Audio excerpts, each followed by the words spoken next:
Boa tarde a todos. É um prazer recebê-los aqui no primeiro evento nosso para publicação do nosso primeiro material, na verdade, né? O primeiro evento de lançamento do primeiro produto do Núcleo Jurídico do Observatório de Inovação e Competitividade aqui do IEA. O objetivo da apresentação de hoje é não só o lançamento da obra, mas a possibilidade de dialogar com a comunidade, né, a respeito dos resultados que nós encontramos durante esse período de pesquisa. Para que vocês entendam um pouquinho como funciona o nosso trabalho, a Carolina Mota Mourão, né, primeira coordenadora, juntamente com o Vitor Monteiro, do nosso grupo, vai falar um pouquinho sobre quem somos e quais foram as ideias, né, que fizeram esse núcleo hoje está aqui produzindo e apresentando o trabalho que vocês receberam. Legal. Bom, boa tarde a todos. Meu nome é Carolina Mota Mourão. É um prazer estar com todos aqui. Professora Maria Paula, professor Fernando, Fábio, procurador Fábio Montes. Então, a ideia hoje é fazermos esse nosso primeiro evento do lançamento dos nossos cadernos de Direito da Inovação. O nosso núcleo jurídico do Observatório da Inovação aqui do IEA, do Instituto de Estudos Avançados da USP, ele nasceu, digamos assim, lá em 2016, a partir de uma provocação do professor, uma boa provocação, do professor Glauco Arbix, depois também do professor Ari Plonsky. Então, nós agradecemos aí o espaço que os professores nos deram para constituir o que seria, então, um núcleo para discussão de temas jurídicos ligados à inovação, a direito e inovação. A ideia, lá no início, na constituição do grupo, foi tentarmos desenvolver um trabalho com uma abordagem diferente. Então, na verdade, já existem inúmeras pesquisas em andamento a respeito de direito e inovação, mas a ideia aqui do núcleo, mais especificamente, é tratar de problemas jurídicos concretos, ligados ao dia a dia do fazer inovação no país. E também tentar adotar um novo olhar, que é um olhar, digamos assim, de uma aproximação do poder público e da iniciativa privada, inclusive estabelecendo um maior contato, uma conversa, uma maior proximidade com as necessidades do setor privado. Então, o primeiro movimento do grupo, então esse grupo começou a nascer, digamos assim, a ser gestado lá no final de 2016, em 2017, nós fizemos, digamos, a constituição formal do grupo perante o IEA, junto aos diretores e coordenadores. Então, nós temos hoje um regulamento, regras de funcionamento desse núcleo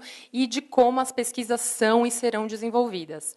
Pois bem, e aí um primeiro passo, digamos assim, uma primeira medida do grupo foi justamente estabelecer já de início um contato com as empresas, para entender quais são os gargalos jurídicos relacionados à inovação no Brasil, com foco, com ênfase nas questões jurídicas e quais são os problemas concretos. Então, o grupo, digamos assim, ele foi até essas empresas, ele conversou com empresas, trouxe essas questões e, a partir disso, nós começamos a propor, a apresentar chamadas de pesquisa, editais para a elaboração de trabalhos conjuntos. E esse núcleo, ele tem, digamos assim, por objetivo não ser um grupo de pesquisa fechado, ensimesmado. A ideia é que seja um grupo aberto à comunidade, tanto aos pesquisadores do meio acadêmico, tanto àqueles interessados no setor público, como também aos pesquisadores e demais interessados da própria iniciativa privada. Então, a ideia do núcleo é muito mais constituir uma rede de pesquisa, é pensarmos em fazer pesquisa também de uma nova forma, em rede, de modo que hoje nós constituímos uma rede que acho que já está uma rede bastante ampla, com membros que podem também interagir e fazer as suas próprias propostas de pesquisa ou trazer problemas que estejam enfrentando nos mais diversos lugares e nos mais diversos tipos de parceria. Bom, então é isso. Então, basicamente, nós nos constituímos como esse núcleo jurídico do Observatório da Inovação, do IEA da USP. A ideia, então, é mencionar que o grupo, esse núcleo, ele é aberto à comunidade, àqueles que têm interesse no tema, E, enfim, com isso eu agradeço mais uma vez aí a iniciativa, essa abertura do professor Saldiva, do professor Ari Plonsky, do professor Glauco Arbix, do professor Mário Salerno, e inclusive gostaria agora de passar a palavra para o professor Ari e para o professor Glauco, se quiserem, para, enfim, falarem algo sobre nossa... Não, rapidamente, só dizer da enorme alegria de não só ver o grupo florescendo, como trazendo em um prazo bastante curto um primeiro resultado, faz jus, né, ao nome, né, Estudos Avançados, porque é um estudo avançado, está avançando o conhecimento, mas também está fazendo o segundo uso dessa palavra avançado, porque estará ajudando a avançar a inovação no país. Carolina, Maria Paula, Fernando, Fábio, Maria, todos os presentes, super alegre, super contente por a gente estar aqui. Vocês estão lançando o primeiro caderno, espero que os próximos 10 já estejam sendo feitos, né? No prelo, né? E eu só tenho a agradecer, vocês foram infinitamente mais velozes e competentes do que os professores, apesar de sempre falarem o contrário. E eu acho que isso que é legal na USP. E é isso que é positivo no IEA.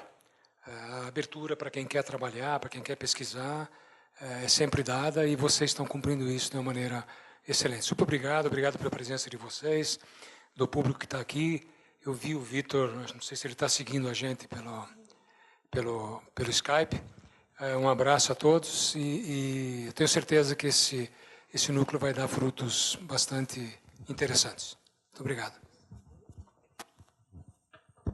Obrigada, professores. Apenas para a gente dar seguimento e informar a todos, né, que esse evento está sendo disponibilizado também no site da USP, www.ieausp.br/ao-vivo. E qualquer pergunta que quem está nos acompanhando de casa quiser fazer, pode ser enviado pelo iearesponde@usp.br. Antes da gente começar a apresentação e a discussão dos temas, eu acho que é importante a gente apresentar o coordenador, né, da obra. A gente sabe que obras, quando coordenadas, exigem um sacrifício da parte daquele que faz a coordenação, seja do pedido no cumprimento dos prazos ou reorganização, né, das temáticas. E o Vitor fez um trabalho que merece todas as nossas felicitações. E ele não pôde estar aqui, presente conosco nesse momento, porque está na França, realizando seu doutorado, mas nos enviou um vídeo, né, através do qual ele apresenta um pouco o trabalho que foi feito, e eu acho que é importante, trouxe para vocês, para que a gente possa compartilhar. Cris, você pode colocar, por favor?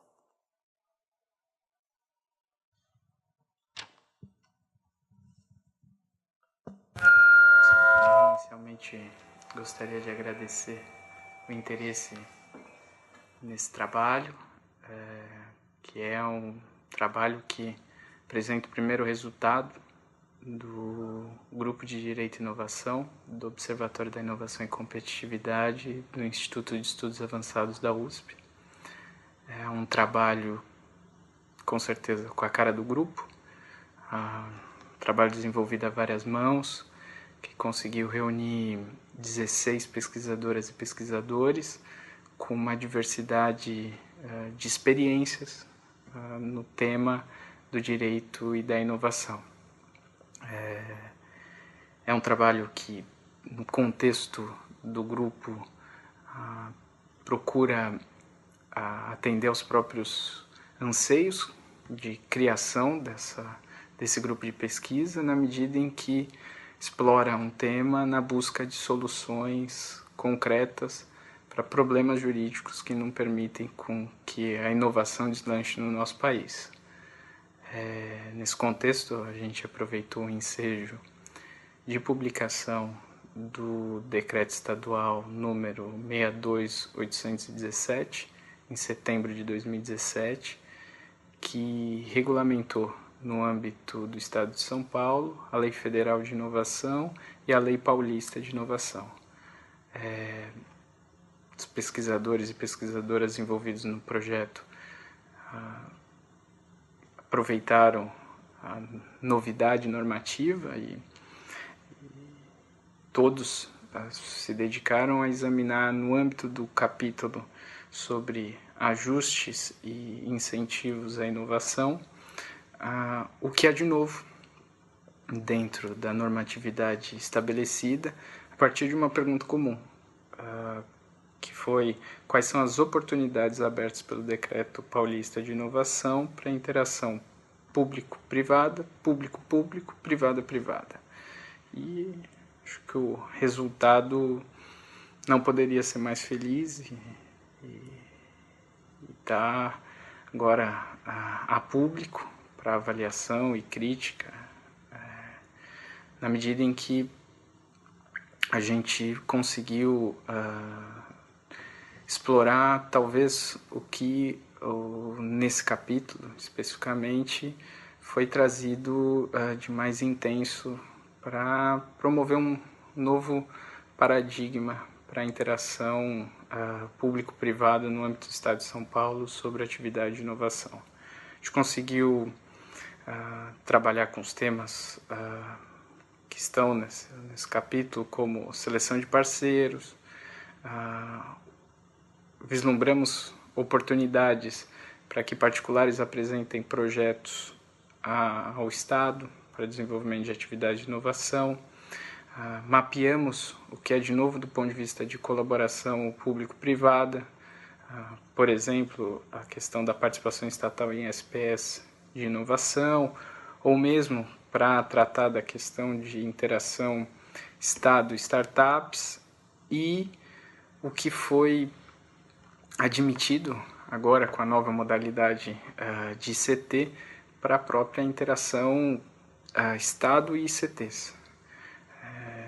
Dentro desse contexto, a gente também conseguiu cuidar do tema dos contratos de transferência de tecnologia e licenciamento de uso, as novas regras que foram estabelecidas nessa matéria, bem como a questão da prestação de serviços especializados e a remuneração de pesquisadores públicos, que foi também explorada no âmbito desse decreto paulista. E, por fim, a gente organizou um conjunto de 3 estudos sobre um assunto que está na ordem do dia, que são a questão das encomendas tecnológicas e o que a nova regulamentação trouxe ou deixou de trazer em matéria de encomendas e dessa nova modalidade, dessa modalidade, né, de política de incentivo à inovação. Acho que o resultado está aberto a todos e todas, uma boa leitura, um bom debate, e eu encerro fazendo especiais agradecimentos, especialmente pelo constante incentivo ao Instituto de Estudos Avançados, na pessoa do professor Ari Plonsky e de todo o corpo técnico, no âmbito do Observatório da Inovação e Competitividade, os professores que compõem o Conselho Deliberativo, Mário Salerno, Nakano, Carvalheiro, Diogo Coutinho e Glauco Arbix, bem como a pesquisadora Cristiane Queiroz, que permite um diálogo sempre vivo com a institucionalidade do Observatório e do IEA. E acho que esse primeiro trabalho é fruto desse incentivo, e eu estou certo que esse é só o número 1 de um conjunto de cadernos que vão estimular o debate de interação entre direito e inovação. Obrigada a todos e todas, e que venham as novas pesquisas. Bom,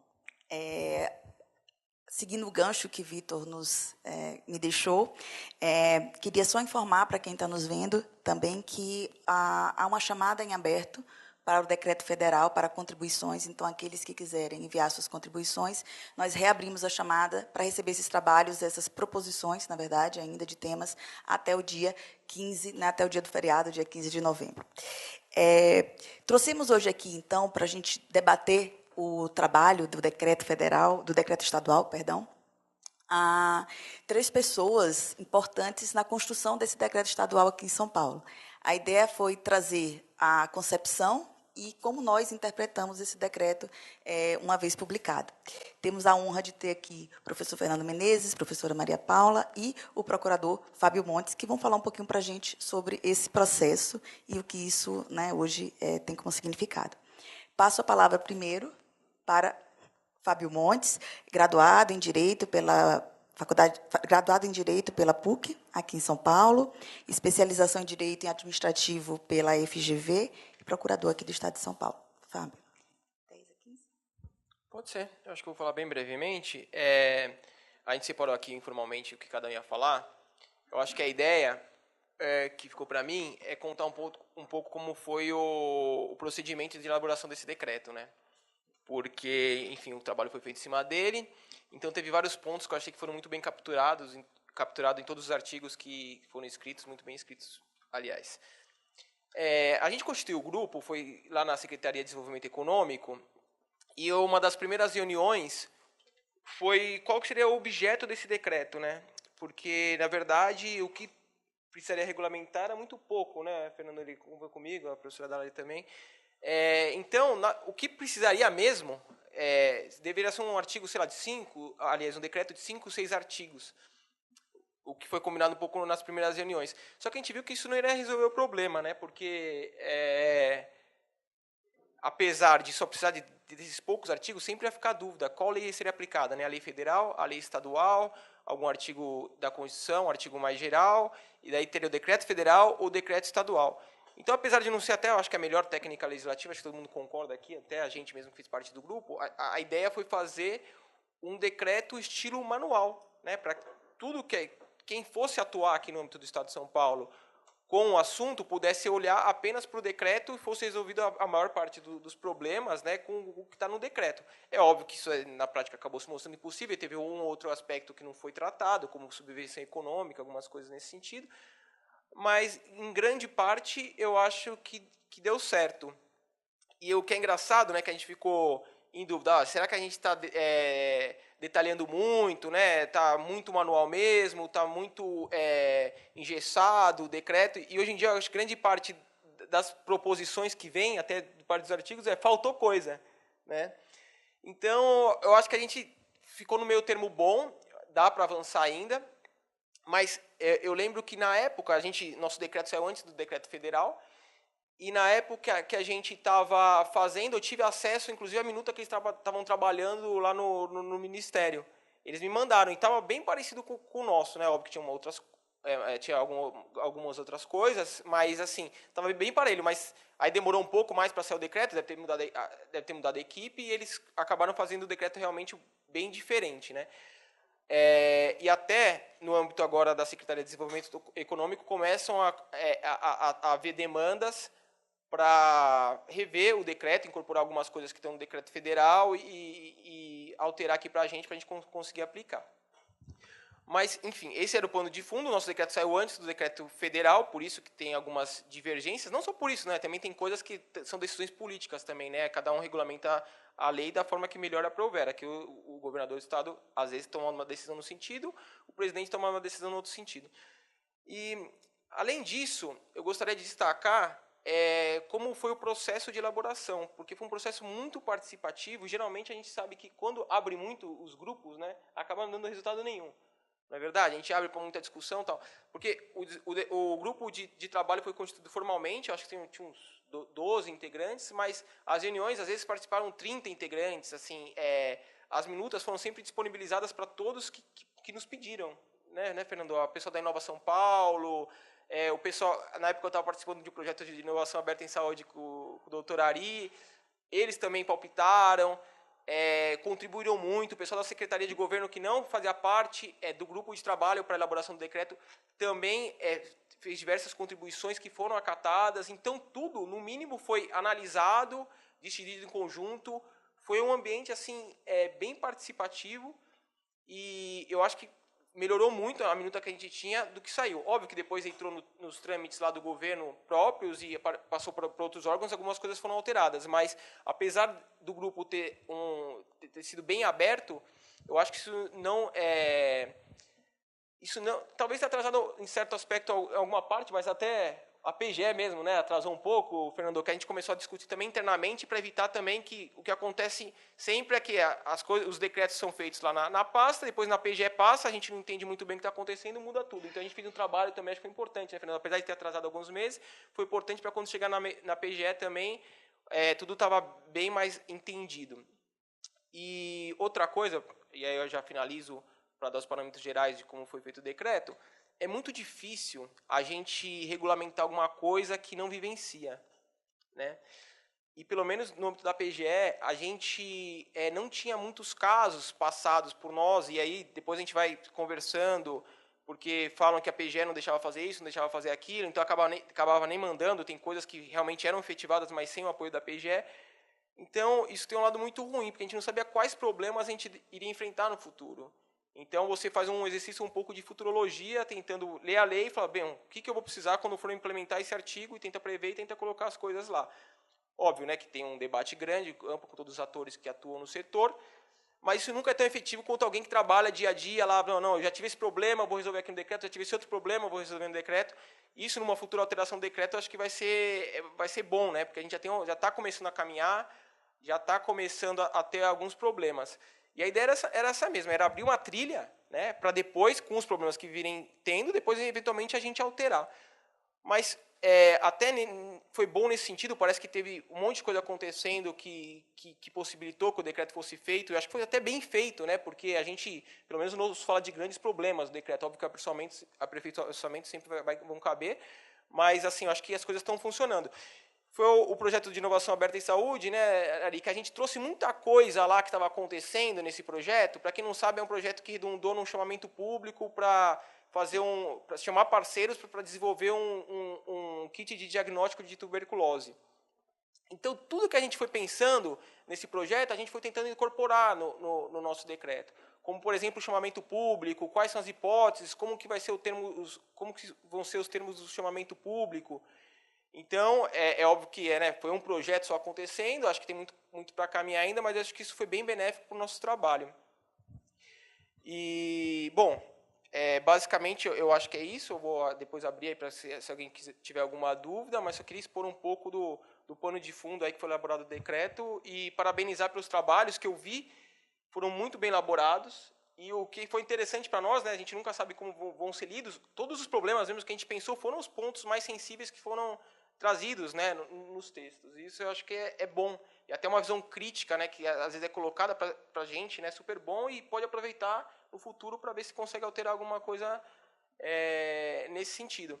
Só vou deixar o último ponto, que o que a gente sente muito quando está atuando nisso é a dificuldade que a gente tem de enquadrar os nossos casos em determinadas caixinhas, né? E o advogado adora isso, né? Tem que encaixar na caixinha do convênio, na caixinha do contrato, ou na caixinha de quer que seja, né? Até para gerar segurança jurídica. Tudo isso tem um motivo. Mas eu acho que a gente tem que começar a pensar agora, né, e evoluir para ver se não é o caso da gente começar a entender isso, todo esse regramento, tanto constitucional como infraconstitucional, né, legal e regulamentar, como um novo regime jurídico, né? Porque às vezes é muito difícil, e eu vejo isso na prática agora que os casos estão chegando na PGE, você encaixar as coisas numa certa caixinha. Uma das versões do decreto, a gente estava inclusive separando, você vai usar contrato aqui, convênio nesse outro caso, mas isso para facilitar, né? Para evitar essas discussões depois quando chegasse o processo na mesa. Depois foi tirado, acho que até hoje em dia eu acho que foi bom ter tirado isso, porque deixou um pouco mais aberto e essas discussões não estão ocorrendo muito. Mas hoje em dia eu vejo que é muito difícil a gente encaixar, né, em todas a natureza jurídica, né, grande discussão, a gente passa mais tempo discutindo a natureza jurídica do que o próprio detalhamento do contrato, que vai fazer muita mais diferença, né, na execução do projeto ou não. Então, acho que a gente tem que começar a pensar um pouco nesse sentido. E é isso, né, deixo para reflexão esse ponto e agradeço a oportunidade e parabenizo os trabalhos que foram muito bem feitos mesmo. Obrigada, Fábio, pelas suas colocações. É sempre interessante a gente saber, né, o processo de elaboração. E importante também o que você disse, né, a respeito da crítica que você leu, que, de certa forma, durante o processo, vocês também pensaram a respeito. E eu acho que o ponto da sua fala, antes de passar para o professor Fernando, que eu achei muito importante, é dizer da mudança que teve no papel da Procuradoria, né, ao participar desde o início da discussão sobre como que o decreto ele seria construído. Muito obrigada, né? Passo a palavra agora ao professor Fernando Menezes. Ele possui graduação, doutorado em livre docência pela Universidade de São Paulo. Foi secretário adjunto da Ciência, Tecnologia e Desenvolvimento Econômico do Estado de São Paulo. É diretor administrativo da FAPESP e professor da Faculdade de Direito da USP. Professor. Obrigado. Meu agradecimento a todos pelo convite, pela oportunidade de ter esse debate. Eu vou ser bastante direto, considerando o tempo, para permitir que haja perguntas, enfim, uma maior interação. Então, eu queria, em primeiro lugar, assim como o Fábio fez, dar meus cumprimentos aos autores desses comentários, textos que achei de grande qualidade, muito pertinentes. Os temas selecionados para esses cadernos são os temas de grande relevância, realmente, nesse contexto todo. Eu imaginei para essa minha fala fazer uma espécie de comentário geral ao decreto por meio dos trabalhos, tirando um elemento de cada trabalho para fazer um comentário. Então, vou tentar ser bastante breve, até porque são 11 capítulos. Se eu gastar 1 minuto com cada um, já gastei 11 minutos. Né? Então, sem prejuízo de que depois a gente volte a qualquer aspecto mais aprofundadamente nos debates. Bem, o primeiro dos artigos, aliás, todos bastante didaticamente enunciados sob a forma de perguntas, né? E quais as oportunidades abertas pelo decreto para o desenvolvimento de projetos de pesquisa, desenvolvimento e inovação. O Vitor fez esse primeiro texto, e eu destaco daqui, vejam, as minhas observações não vão sair necessariamente numa ordem lógica de uma exposição, é a ordem física dos trabalhos. Né? Portanto, eu destaco daqui a ideia que o Vitor menciona de uma certa flexibilidade dada pelo decreto aos modos de seleção dos parceiros. E eu chamo a atenção desse ponto porque acho que esse decreto e todo esse sistema normativo da inovação tem contribuído bastante para quebrar um certo dogma do direito administrativo brasileiro, que é a ideia de conectar licitação com Lei 8666. Eu não sei se eu estou falando para um ambiente em que todo mundo domina essas informações jurídicas, mas Lei 8666 é a lei geral sobre licitações e contratos aqui no Brasil, tida pelos aplicadores do direito como burocratizante, um grande entrave para a eficiência da administração. Tem lá sua razão de ser histórica, mas, enfim, não é o caso de desenvolver aqui. Fato é que é temida por todos. De fato, quando a Constituição exige licitação, ou menciona licitação, a Constituição está, na verdade, privilegiando a ideia de isonomia e a ideia de eficiência na escolha de bons contratos para a administração. A Constituição não está remetendo à Lei 8666. Resumir a ideia constitucional de licitação à Lei 8666 é interpretar a Constituição à luz da lei, né, e não interpretar as leis à luz da Constituição, como me parece deveria ser. Todo esse sistema normativo em torno da inovação, o que tangencialmente inclui, por exemplo, o que a FAPESP faz na hora de celebrar os seus contratos de fomento, passa longe dos modelos tradicionais, licitação, Lei 8666, e tem uma flexibilidade muito grande para lidar com chamamentos e outras formas de seleção. Então, aproveito as observações do Vitor para fazer esse registro no tocante ao nosso decreto. O segundo dos artigos, escrito pelo Fábio, trata das PMIs. E o que me pareceu muito pertinente, Fábio, aqui das suas observações, foi a análise que você fez conectando esse decreto, que nem é tão explícito sobre PMI, com outras normas estaduais, ou até mesmo você faz referência a normas federais, sobre PMI. E eu aproveito esse ponto para comentar que esse ambiente, de novo, esse ambiente normativo da inovação, está quebrando um outro paradigma, que é uma certa tendência tradicional, vamos dizer, dos aplicadores do direito, que é olhar cada lei como se fosse um universo estanque. E entender o direito aplicável ao mundo real como o direito, globalmente. Pouco importa se a norma específica saiu da lei com o número X, ou da lei com o número Y, ou do decreto, enfim, permitindo que haja uma conjugação de elementos normativos que podem convergir para uma mesma situação de fato, ainda que originários de diplomas normativos, de leis, de decretos, formalmente separados. E a sua construção para enxergar a PMI aplicável a partir desse decreto mostra bem essa dinâmica. Um terceiro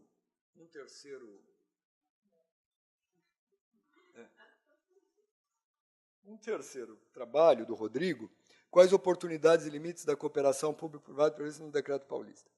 Daqui eu tiro um comentário que já esteve presente na fala do Fábio. Ele diz: está-se diante de diploma normativo que vem conferir segurança jurídica ao hibridismo público-privado, em tela, etc. De fato, uma grande preocupação que permeou os trabalhos da elaboração desse decreto foi dar segurança jurídica. Claro que, em termos de técnica legislativa, sempre existe um ideal de buscar segurança jurídica. Bom, eu corrijo a minha frase. Nem sempre existe. Sabe-se que, por vezes, a lei é elaborada propositalmente sem clareza, o que significa, num segundo momento, sem dar segurança jurídica, porque é o jeito viável de aprovação num ambiente complexo como são os parlamentos.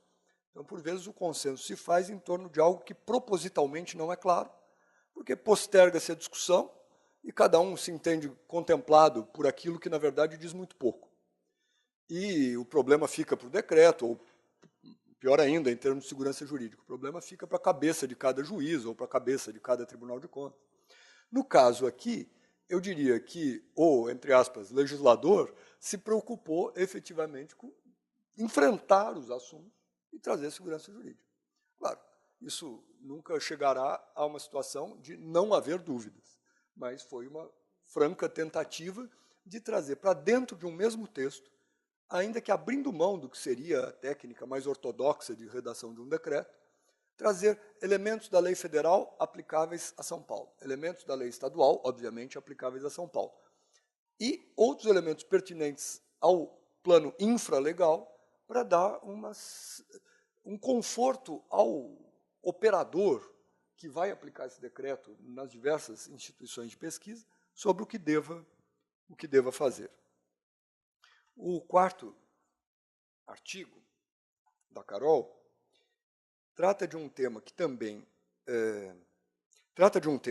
que é central, evidentemente, a possibilidade de o Estado participar em sociedades de propósito específico voltadas à inovação, algo que já constava da nossa lei estadual, da qual a Carol, aliás, participou intensamente no momento da sua formulação, assim como Ari, enfim, tantos outros colegas, mas chama atenção a Carol, além de alguns desafios específicos aqui bem pontuados, que talvez possamos desenvolver nos debates, vamos dizer, falta de parâmetros para a decisão da escolha do projeto, né, da empresa em que participar, mas chama atenção também para um aspecto, vamos dizer, anterior, que é a questão federativa. Nós estamos lidando aqui com um decreto que, ao mesmo tempo, se pôs a regulamentar uma lei federal e uma lei estadual. E por que isso? Porque a escolha no plano federal, ao mexer na Constituição, com a emenda 85, foi dar competência para a União legislar sobre essa matéria. Pesquisa, ciência, inovação, etc. A intenção da Constituição certamente foi boa. Foi trazer para dentro das competências legislativas um critério. O problema é que, às vezes, a boa intenção leva a uma armadilha. O tema ciência, tecnologia, pesquisa e inovação é um tema tão transversal que, a pretexto de legislar sobre isso, a União, com boa intenção, suponho, entrou em assuntos que afetam a autonomia dos Estados. Então, dizer se o Estado pode ou não pode participar de uma empresa não é legislar sobre inovação. É antes, eu diria, tomar uma decisão administrativa. quanto aos meios pelos quais o Estado vai lidar com o processo de inovação. Se vai criar uma empresa, se não vai criar uma empresa, se vai participar na empresa privada, se vai fazer pela administração direta, algo que tradicionalmente é lido como pertinente à autonomia do Estado. Não que, no caso concreto, gere conflito, porque a lei do Estado de São Paulo também permitia isso. Mas esse é um desafio a ser enfrentado. Filtrar da lei federal aquilo que, com boa intenção, foi dizer ao Estado está permitido que faça, ou dizer ao município pode fazer, quando, na verdade, isso está passando por cima do parlamento estadual e do parlamento municipal, que teria competência dentro de um sistema federativo para dizer isso. Vi que não vai dar muito certo a minha estratégia, em termos de tempo, mas se for o caso, eu suspendo e continuamos isso depois. Isso vai acontecer, de fato, no fim, porque os 3 últimos são do mesmo tema. Quinto, quais são as oportunidades abertas pelo decreto para as parcerias entre Estado e startups? Vou começar a ser telegráfico. Do trabalho da Andréia, eu chamo a atenção para algo que o Fábio já falou, portanto, vou falar muito pouco. Flexibilidade da forma dos instrumentos contratuais.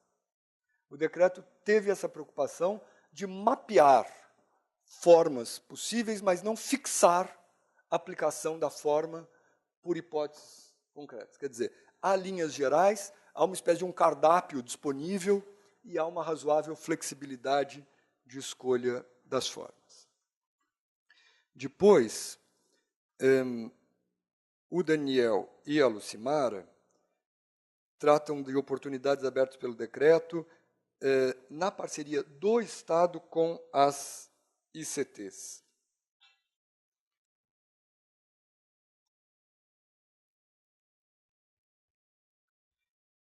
Tem conexão com o que eu acabei de dizer.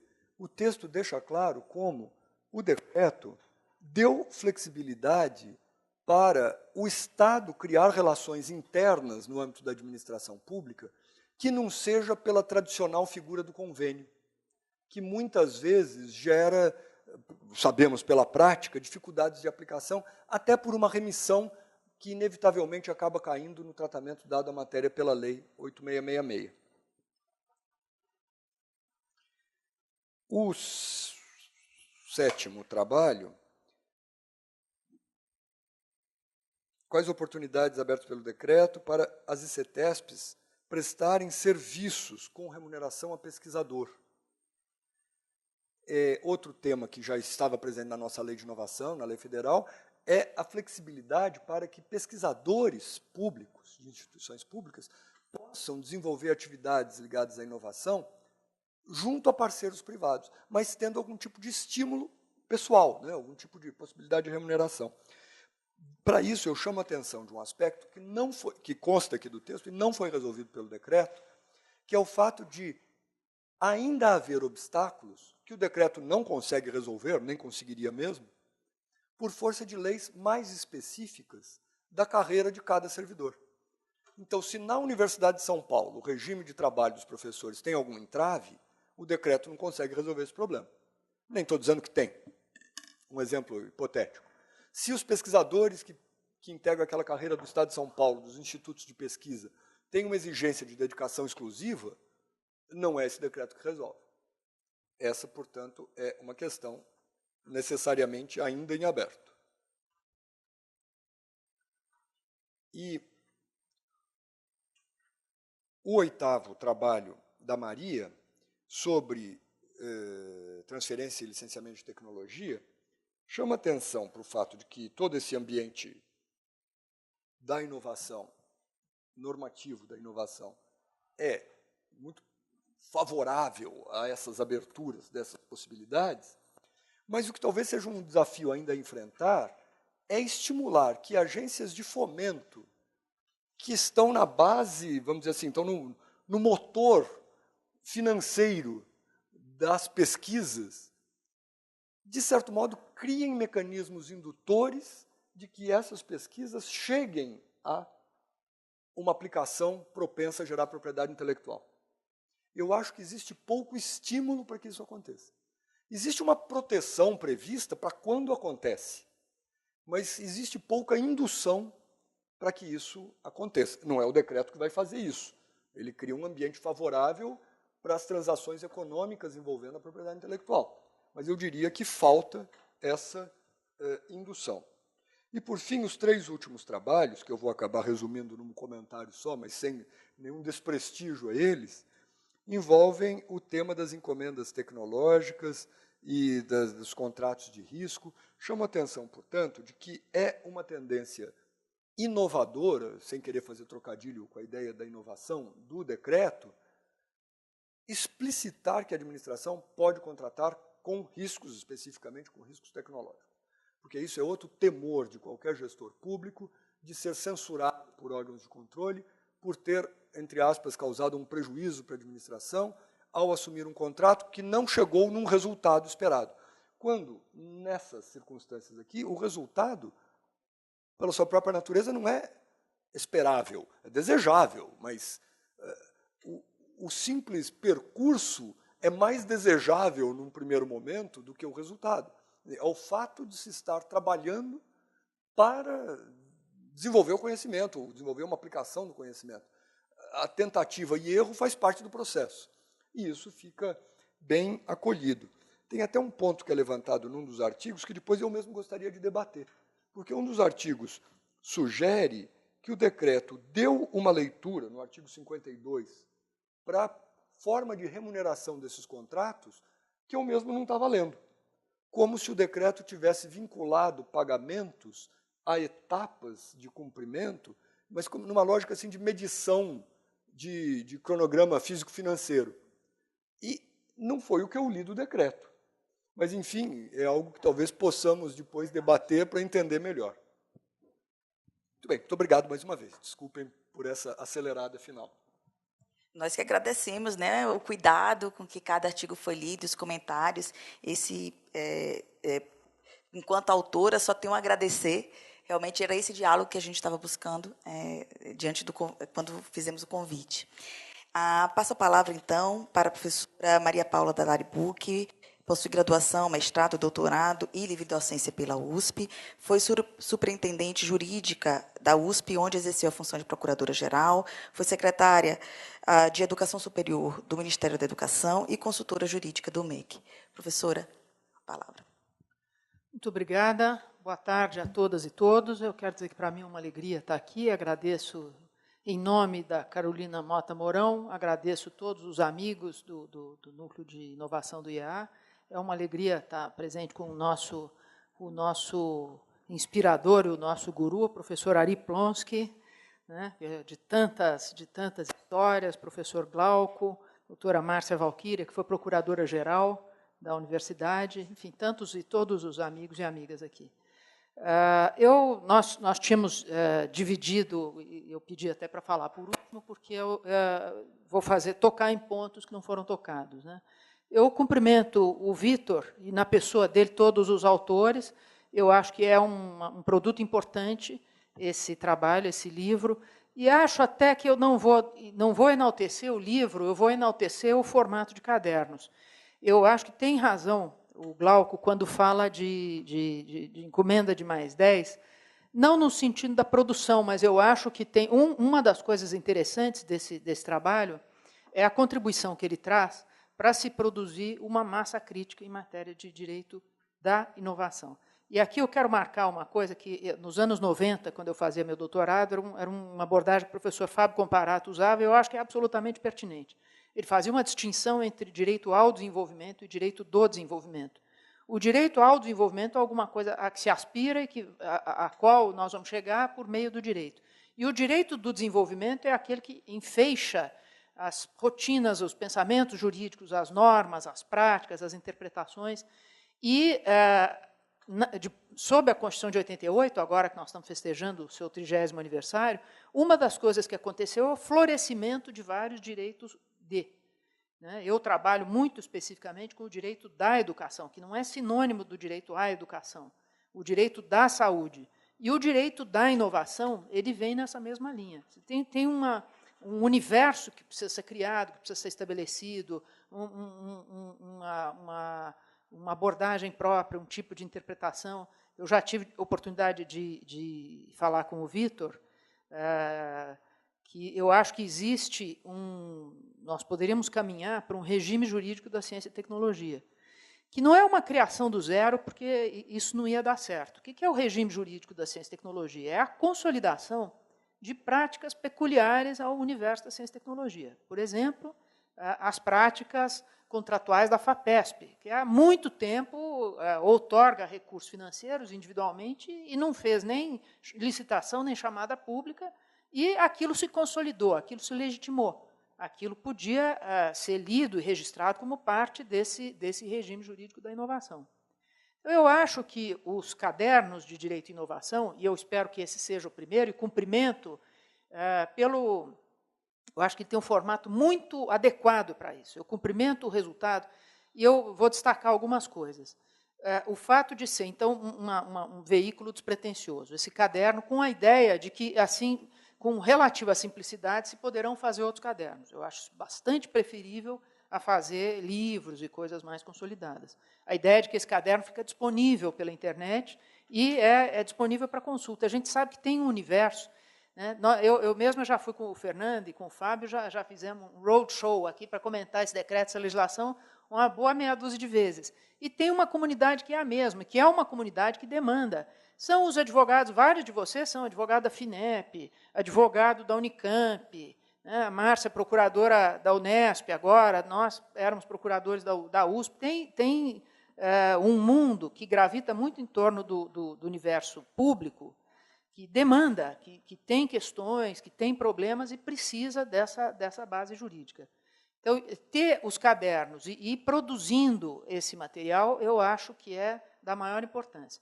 É um material que foi feito por gente que está lidando na prática. Então, mesmo, Fábio, que um ou outro não tem a mesma vivência, eu acho que o livro, os artigos, trazem essa vivência.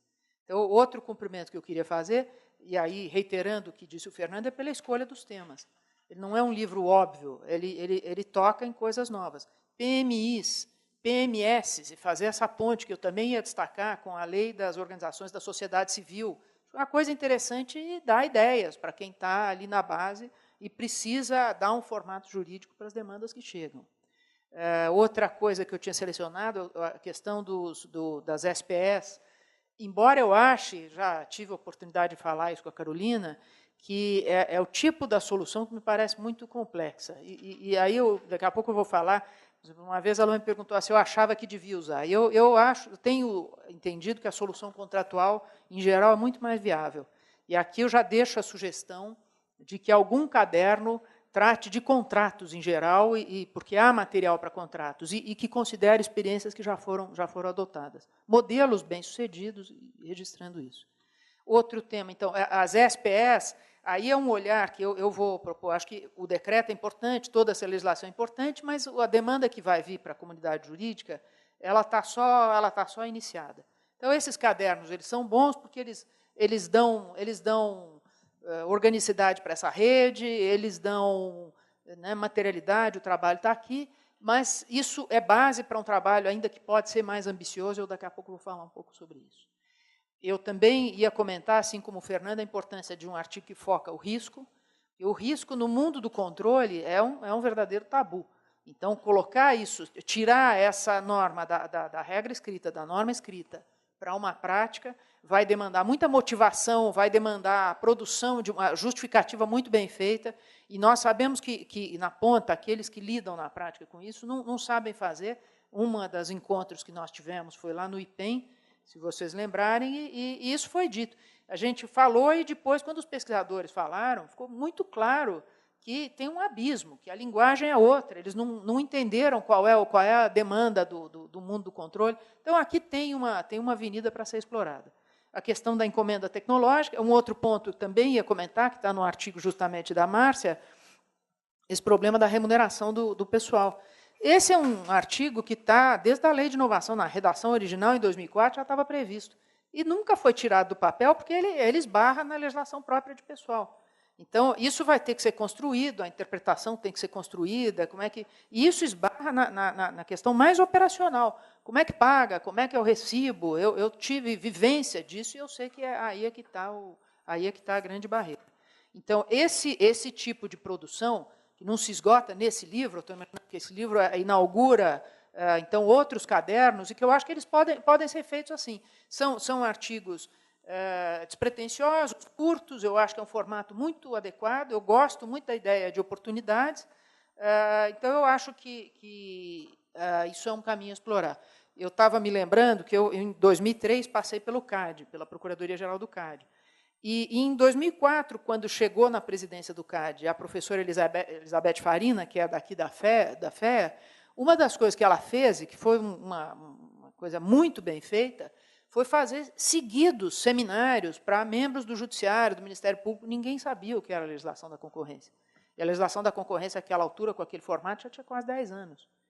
Então, esse tipo, e ter material para isso é uma coisa interessante. Esse diálogo tem que ser feito para fora. Eu acho que isso aqui é um passo importante, porque ele alinha um grupo de gente muito boa, de gente muito competente, que sabe do que está falando, que tem uma história comum, mas ele é a base para um trabalho mais ambicioso, de mais fôlego, sobre o qual eu vou falar daqui a pouco. Mas, antes de falar disso, eu queria tocar em duas coisas que dizem respeito à circunstância do país. Eu acho que esse decreto é fruto de uma legislação que resultou de uma imensa participação da comunidade. Ele é uma espécie de triunfo da comunidade científica. Eu lembro que eu acompanhei isso aí desde 2012, quando nós fizemos um seminário lá na Faculdade de Direito a propósito da discussão do projeto de lei, e foi um triunfo, certamente, da comunidade científica, que estava muito organizada. Mas agora esse trabalho vai viver um enorme desafio. Em primeiro, porque, a depender do resultado das eleições, a própria condição de financiamento da ciência e tecnologia do país está sob uma imensa interrogação, para dizer o mínimo.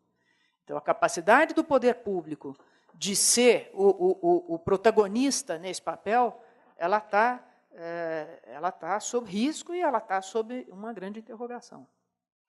A inovação vai depender da assunção de protagonismo pelo setor privado, que é uma coisa que até onde eu tive vivência, eu não vi acontecer.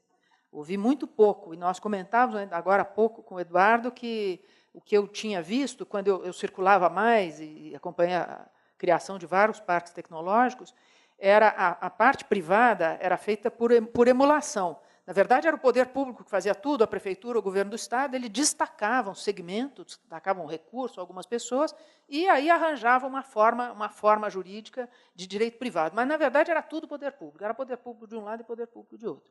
Isso é uma coisa que vai viver um momento de grande interrogação. Para não falar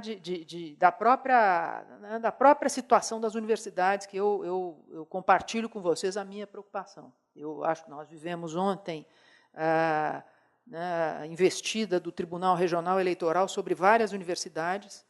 É uma coisa que me preocupa, porque a universidade ela tem que viver um ambiente de liberdade, ela tem que viver tranquilidade, e tudo isso, todo esse tipo de perturbação, em nome de controles, quaisquer que sejam eles, eu acho que compromete muito aquilo que eu acabei de acontecer, que é a formação desse regime jurídico da ciência e pesquisa.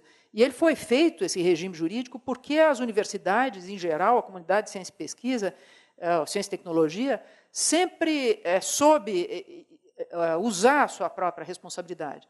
A ideia da investigação, da avaliação por pares, quer dizer que a universidade, num certo sentido, ela criou os seus próprios controles. Ela precisa de liberdade e ela vai ter que se pronunciar nesse sentido para não correr risco até de uma visão produtivista, de uma visão imediatista, comprometer coisas que nós sabemos que são necessárias para a inovação realmente que vai poder fazer a diferença.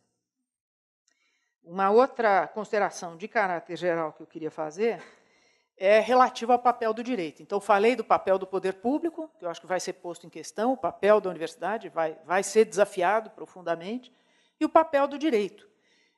Como o direito ele tem uma grande parcela de responsabilidade por, às vezes, colocar entraves, e quem já viveu em procuradoria sabe disso, então, também é uma coisa a ser saudada, a linguagem do livro, a linguagem desse caderno, não é uma linguagem comum.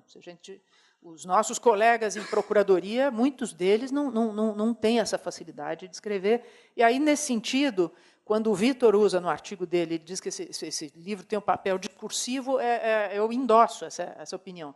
Cria uma linguagem, né, para um procurador, para alguém que não tem muita segurança, ele diz, olha, tem aqui uma doutrina, tem um material, e isso vai simplificar muito a solução do caso concreto. Mas aqui tem uma outra coisa é você saber que é remover gargalos e remover entraves. Uma outra coisa é, em que pese eu gostar muito, acho muito simpático que os artigos tenham sido escritos sob a perspectiva das oportunidades, então não sob a perspectiva dos problemas, mas aquilo que pode ser feito por iniciativa do direito é bastante limitado. Né? Então, e aí eu, com isso, vou passar uma segunda parte do que eu pretendo falar, porque o direito, remover obstáculos não é pouca coisa, mas a iniciativa desse processo ela está fora. Ou ela tá nos gestores públicos, então eu acho que agora, feita essa base, eu vou passar a falar sobre as ambições para um próximo período, agora que a rede está constituída, e não é pouca coisa. Essa rede está constituída com gente dessa competência, desse envolvimento, é uma grande coisa. Mas, então, quais são os próximos voos e quais são as possibilidades mais ambiciosas que esse grupo poderia traçar para si? Uma primeira, eu acho que então, quebrar essa barreira de que o direito deve ser lido dentro do próprio direito. E aqui eu externo um pouco da reflexão que eu venho fazendo a propósito do trabalho de direito e políticas públicas. Não se consegue dar cabo nem das questões jurídicas envolvidas nas políticas públicas se você não fizer o diálogo com as outras ciências, com as outras áreas e com os outros demandantes. Ele não é um discurso que pode começar e terminar no âmbito jurídico. Eu acho que esse mesmo raciocínio é válido para o campo da inovação. Voos mais altos requerem dialogar com outros atores, outros parceiros. E aqui eu acho que isso aqui está ao alcance da mão, justamente porque me parece que a composição da grande maioria dos integrantes desse grupo é uma composição de militantes, de profissionais. Quer dizer, poderiam ser trazidas para cadernos futuros dois tipos de coisas. Um registro de experiências bem-sucedidas e soluções jurídicas bem-sucedidas. Na FINEP, eu tenho algumas, na USP, né, o programa de convênios, toda a padronização de documentos jurídicos, eu acho que foi um grande trabalho que não está registrado. Outros, algumas questões do decreto, definições jurídicas, questões que a FAPESP trabalha, que você viveu na FAPESP, questões das universidades, isso podia ser tema de um caderno. Soluções que podem inspirar outros advogados e outras pessoas que estão se debruçando sobre essa questão. Uma outra abordagem, que é um pouco diferente, é trabalhar a partir de problemas. Trabalhar a partir de problemas, para o advogado, tem uma dificuldade, que é o risco de ser acusado pela OAB. Isso aqui não é loucura, isso existe. A Ordem dos Advogados, às vezes, ela acusa, se um órgão faz isso, de estar rivalizando, de estar concorrendo com o advogado. Então, é um trabalho de reflexão sobre a prática que não poderia ser caracterizado ele como um trabalho de consultoria que subtrairia potenciais clientes. Eu quis falar isso para os não advogados, porque parece firula, mas não é. A ordem é capaz de representar alguém e é uma coisa para se ter algum cuidado. Mas eu acho que é um papel de um Instituto de Estudos Avançados quebrar essa barreira, e o primeiro desafio seria pensar como, e pegar algumas questões complexas. Nós sabemos que questões complexas são essas, um ou outro sabe pela sua própria militância, mas eu não faria isso, eu faria uma coisa de maior escala e de maior envergadura. E existem aqui, nós estamos na presença de um dos fundadores da Amprotec, né, temos contato com a MEI e com outros movimentos. Eu acho que esse foi um componente importante da elaboração do marco jurídico da inovação, foi ter contato com as demandas e os problemas. Eu faria uma outra agenda para selecionar, sei lá, 2, 3, 4 problemas jurídicos importantes e firmar soluções de grande alcance, de grande escala. E, já que eu toquei na escala, uma terceira abordagem. Então, uma primeira é registro de soluções bem construídas e bem-sucedidas. Eu falei dos convênios, Gostaria de lembrar também, foi um trabalho que eu fiz na época e eu não, mas, na verdade, junto com a Procuradoria da USP, na época em que nós atuamos na Agência USP de Inovação, foi a construção das soluções jurídicas para os parques tecnológicos. Soluções contratuais, tem várias. Eu já passei por e-mail para um, para outro, mas eu acho que aquilo merecia até ter os documentos, para as pessoas entenderem como é que a cláusula foi feita. Tem algumas soluções interessantes, afetação de área, várias coisas ali que podiam ficar disponíveis para outros. Mas a terceira, então, falei de problemas, falei de pegar problemas de grande escala, e a outra coisa que eu faria é um trabalho intensivo em termos de modelos. E eu acho que parece menos nobre, parece uma coisa mais banal, mas definitivamente não é. E eu aqui estou tranquila porque eu já passei essa ideia para o Vitor e ele endossou. Nos seguintes termos, esse trabalho que foi feito na USP foi um trabalho de organização de rotinas e revisão de todas as minutas padrão, e são mais de 30 minutas, de vários tipos de contratos. Então, a tipologia de contratos é uma coisa interessante. Eu vou exemplificar um deles, termo de transferência de materiais, que é uma formalização necessária quando você vai pegar materiais ou do exterior ou vai mandar daqui para lá. E ela, quando não realizada, ela explica, às vezes, a perda de material na alfândega. Você não consegue fazer o desembaraço aduaneiro e perde o material. E a rotina dela é absolutamente simples. Isso a USP fez, e essa é uma rotina que começou a ser usada. Padronizou o contrato e padronizou a rotina. E eu entendo, então, quando eu conversava com o Vitor, ele dizia, puxa, é mesmo, eu já vi na FINEP, então eles fazem um trabalho não sei se eu estou abrindo coisa que não deve, faz todo um trabalho de revisão do modelo e daqui a pouco vai ver, estão usando um modelo antigo, a cláusula que não serve mais. Então, nós fizemos na Procuradoria da USP até uma amarração de rotinas para que isso não aconteça. Então, é passar o trabalho do advogado, daquele artesanato, né, do século XIX, para um trabalho de escala. Isso envolve você ter ferramentas tecnológicas, isso envolve você ter um procedimento de validação desses contratos, e você podia dar uma outra escala e um outro tamanho para esse tipo de trabalho, que podia ser utilizado por gente que tem menos vivência, que tem menos bagagem, que tem menos experiência, e certamente ia irradiar para aqueles que estão produzindo inovação na ponta com muito mais dificuldade. Então, a minha proposta é fazer trabalhos conjuntos envolvendo, seja essas entidades, seja os próprios produtores. Eu tive aqui na USP, então, contato com o Parque Tecnológico de Ribeirão Preto. Seria interessante ter contato com eles, saber os problemas das licitações de área pública, com a incubadora de empresas, saber que tipo de contrato, o que está... Eu tenho notícia de que há críticas em relação ao desenvolvimento que a coisa teve. Então, ter contato com esses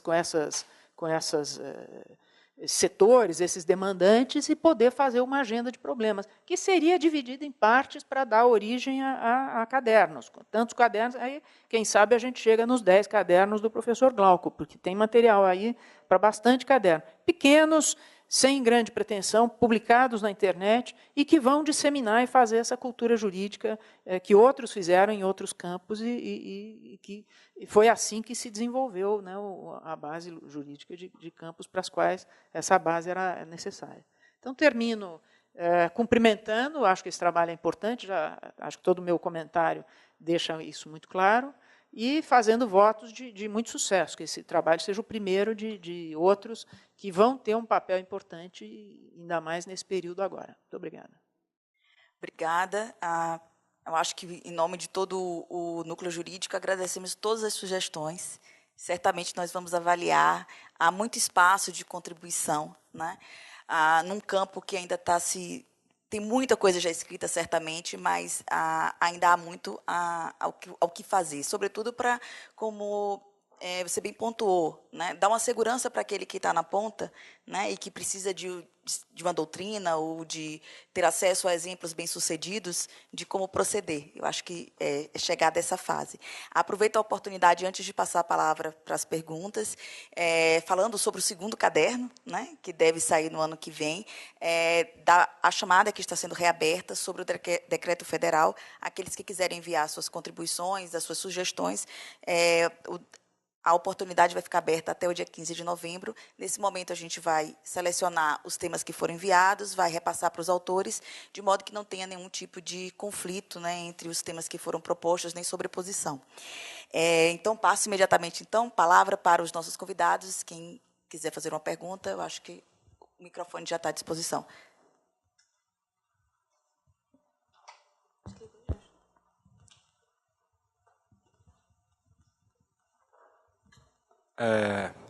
Queria agradecer por todos os expositores. Obrigado. Meu nome é Fábio Gomes dos Santos, sou membro aqui do Observatório de Inovação e Competitividade, fui um dos autores também. Sou também gerente jurídico da Diretoria de Inovação da FINEP. Então, queria agradecer pelas exposições, acho que foram muito importantes. E teve uma provocação final aí da Maria Paula que eu acho que é importante ecoar, principalmente para nós advogados que trabalhamos com inovação, sobre a qual eu venho refletindo muito. Eu acho que é um tema que talvez tenha que passar pelos cadernos mesmo. O problema é que o advogado ainda está antes do século XX. De fato, quando a gente vê a prática advocatícia, ela é artesanal, ela é muito primária nos maioria dos ambientes que a gente encontra. A gente tem o desafio de colocá-la no século XX para fazer uma produção de massa, mas eu acho que até depois disso a gente também tem que ter em vista o século XXI. Então, a gente tem que preparar as atividades habituais para que elas estejam tão modeladas a ponto de eu botar um algoritmo para fazer, ou para que um técnico possa fazer em um primeiro momento, e depois um computador possa fazer, para que os advogados possam se concentrar no que é efetivamente uma atividade criativa.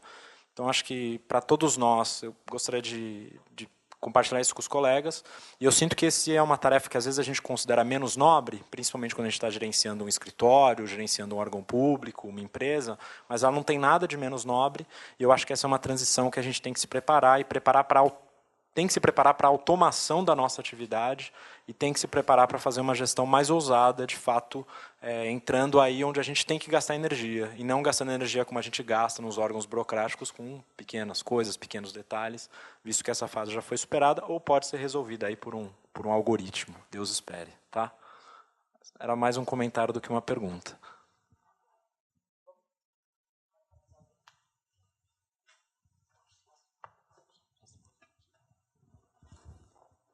Boa tarde, meu nome é Daniel Babinski, eu também faço parte do grupo, fui um dos autores do caderno.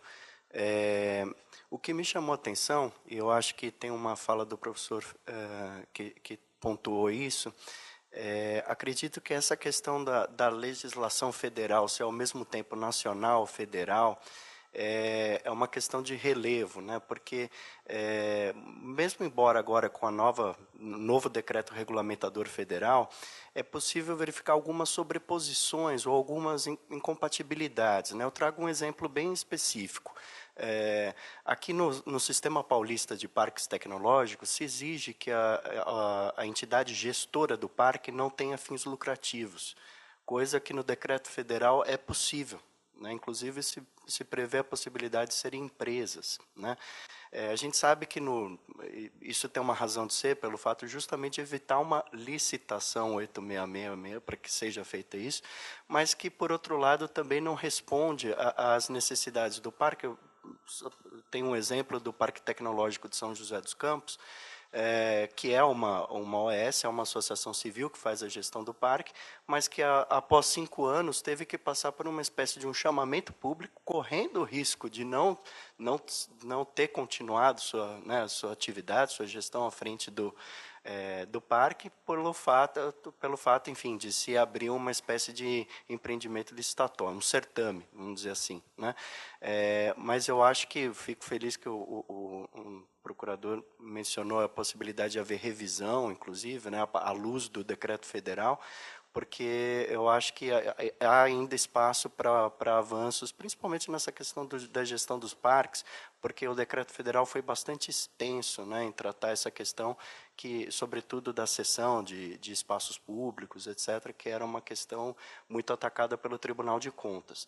E eu acho que tem um outro aspecto muito interessante da professora Maria Paula, que é o seguinte: é a necessidade de sempre conjugar diversas normas, né? A dificuldade de que a análise desse direito seja feita sempre de uma maneira transversal na inovação, o que não é feito.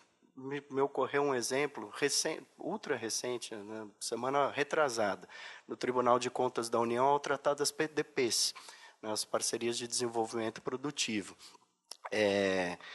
Não houve, né, na legislação em 2004, e tampouco havia no decreto, a necessidade de se fazer um processo licitatório para que essas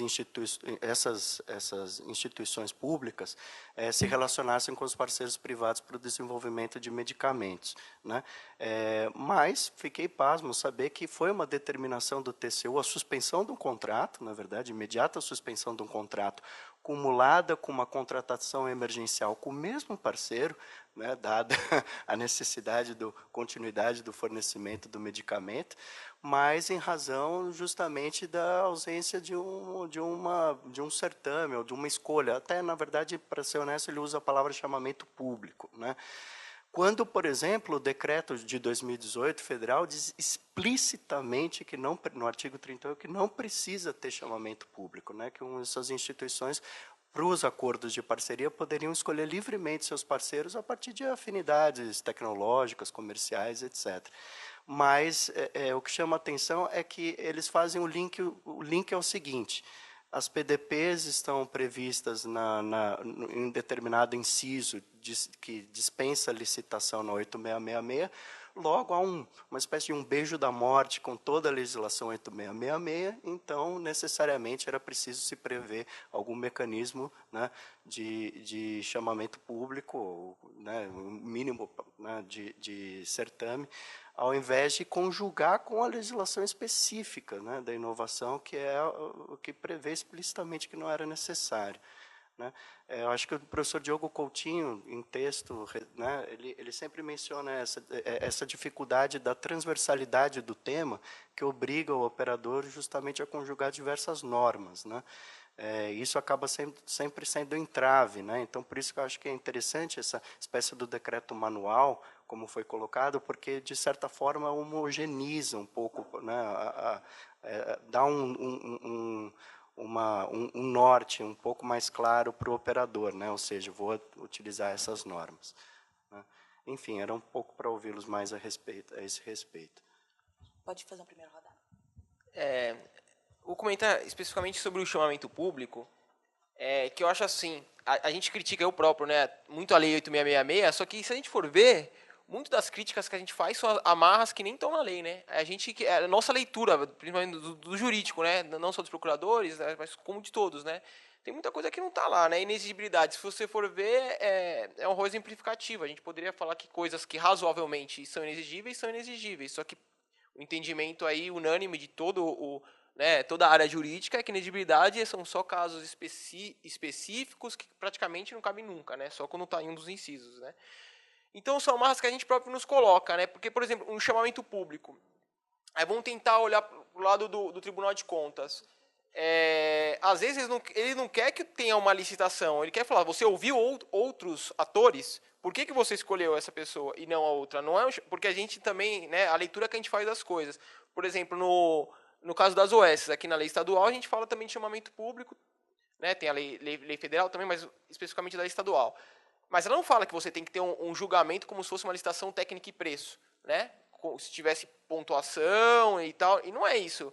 Então, no final das contas, me parece adequado à lei, eu vou chamar todos os atores aqui que querem fazer a gestão aqui desse parque tecnológico, e como que eu vou escolher? Justificadamente. É óbvio, eu vou trazer todos, eu escolhi esse porque já está no local, porque já tem expertise.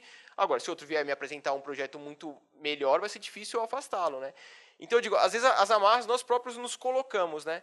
Então, não necessariamente chamamento público é uma licitação, precisa ter critérios de objetivos e não necessariamente vai ter que ganhar alguém que eu não queira, né?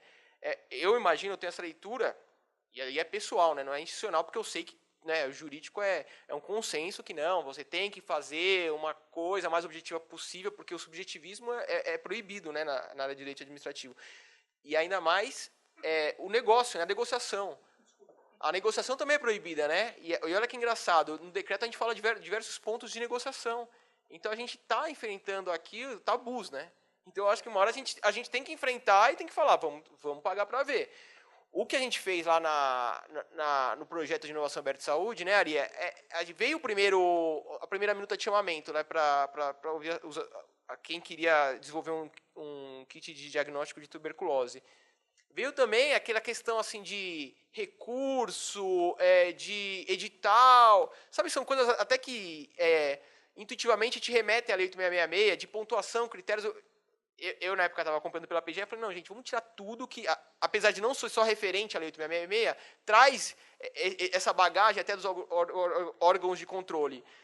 E assim, a gente fez um chamamento totalmente subjetivo, não colocou pontuação, porque assim, a gente não vai pontuar, porque, por exemplo, alguém pode me dar 100% da propriedade intelectual, óbvio que não vai ser, mas só para exemplificar, e ser algo pior, e outro me dá 50% e ser algo melhor. O que eu vou escolher? Como que eu vou objetivar isso? Então é muito difícil, né? Então o controle dessas questões são sempre, como a professora Dalara falou, na justificativa, né? Na motivação, que ninguém gosta de fazer.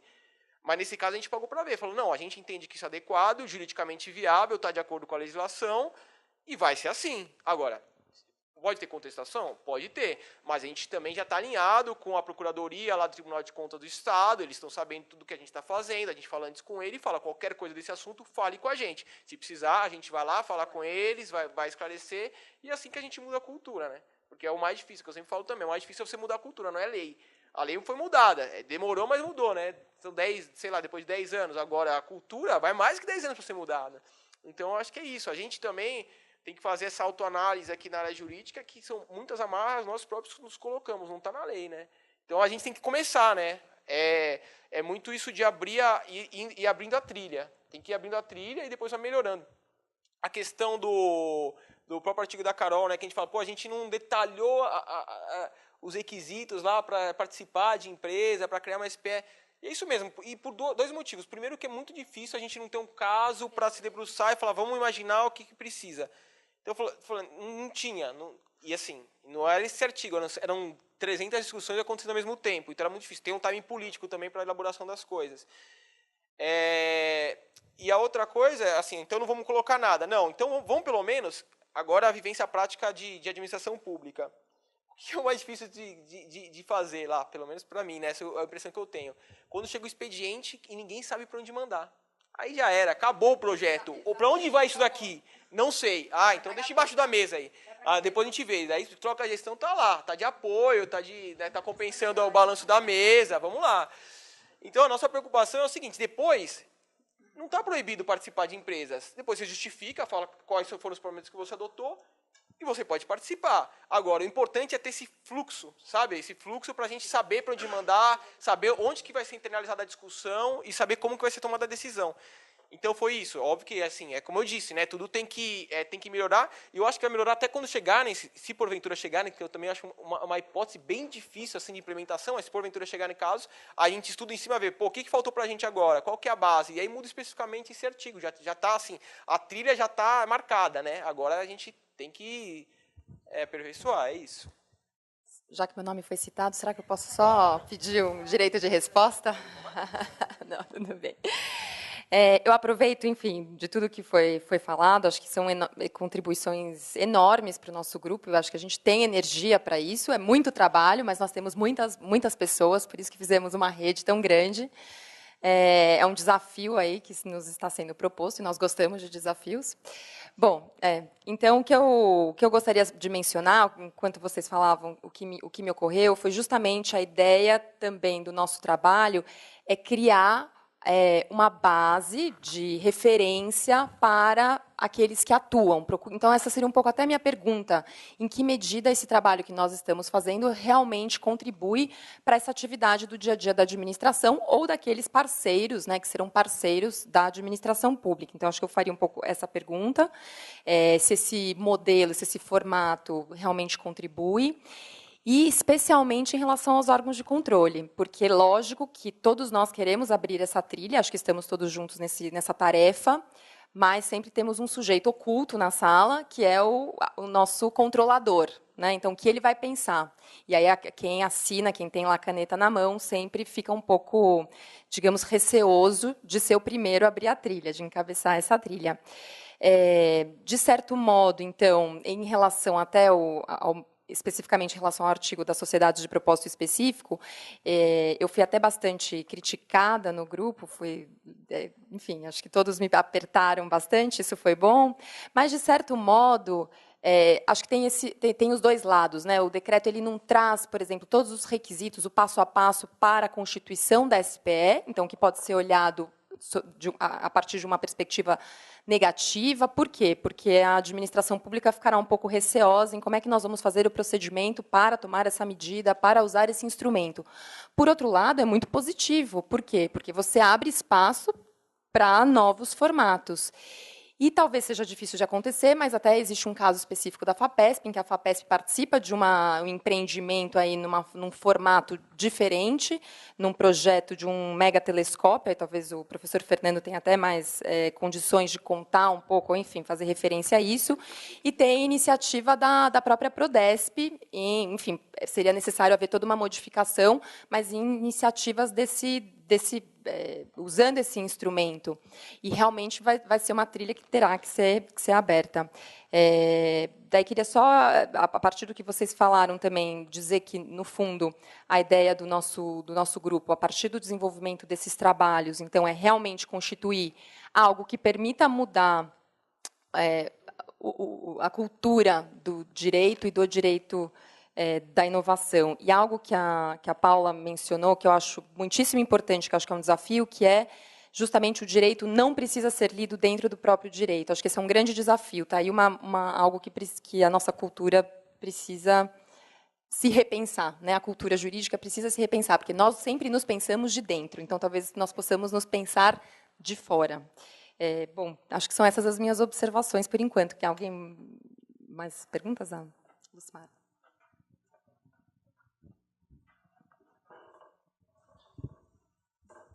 Oi, boa tarde. Meu nome é Lucimara Dávila, eu também sou uma das autoras, faço pós-doutorado na São Francisco também.